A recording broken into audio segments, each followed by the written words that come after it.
Planet, welcome back to my channel.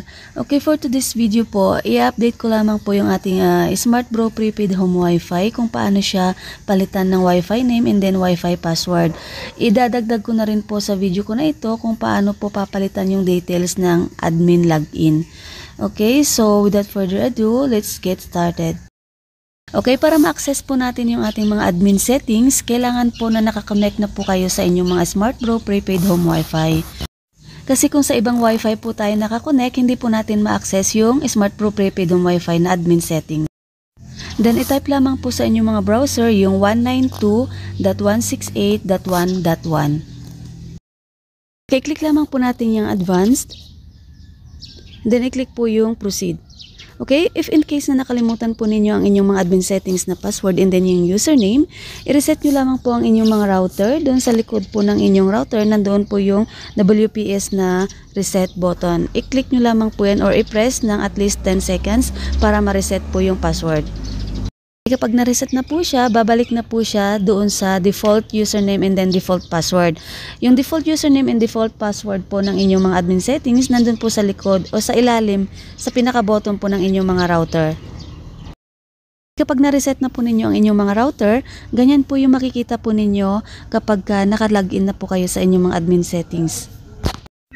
Okay, isang beses lamang po pwedeng palitan ang admin password and then yung Wi-Fi password kapag na-reset na po ito. If in case gusto nyo naman pong palitan ang inyong mga password, i-reset nyo na naman po ang inyong mga router para mapalitan po ng bagong password.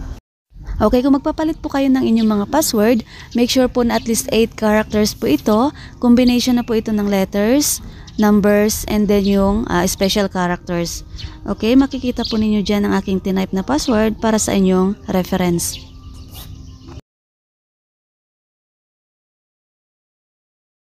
Okay, sa pagpapalit naman po ng admin password, bali yung default admin password po ng ating mga router ay Smart Bro. Okay, so puro small letters po yan. Okay, paki-double check na rin po ang inyong mga router doon sa pinakailalim ng inyong router, yung inyong username or yung default username and then default password. And then, palitan na po natin ng new admin password.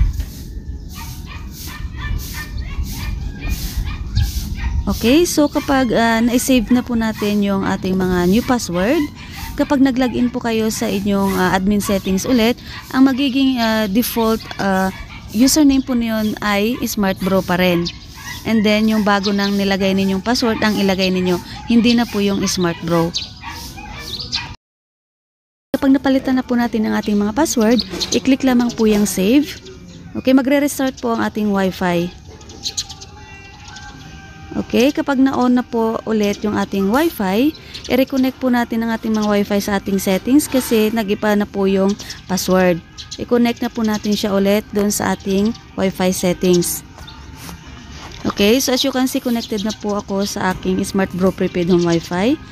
Enter lamang po natin yung ating mga bagong password para makakonect naman po tayo. And then mag-login po tayo ulit sa ating admin settings para palitan na po natin ang ating mga Wi-Fi name. Okay, may uulitin lamang po ako doon sa aking nilagay na Wi-Fi password.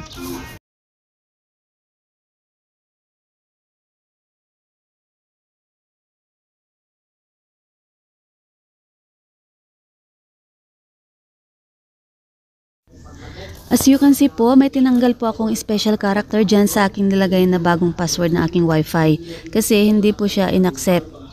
Okay, experiment na lang po kayo sa mga special character na ilalagay po ninyo.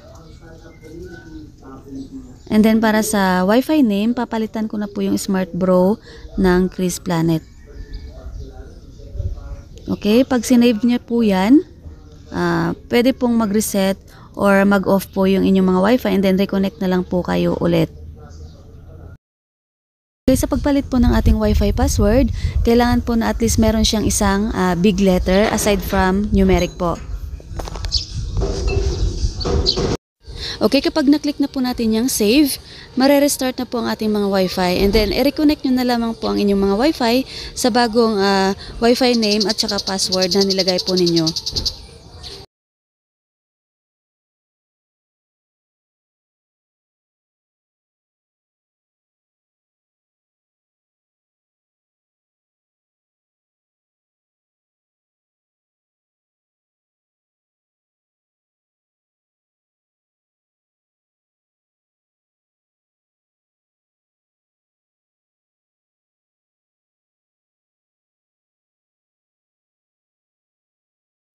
Okay, bago ko po tapusin ang video ko na ito, gusto ko lamang po magpasalamat sa mga nanood sa previous video ko last year doon sa paano palitan ng Wi-Fi name and Wi-Fi password.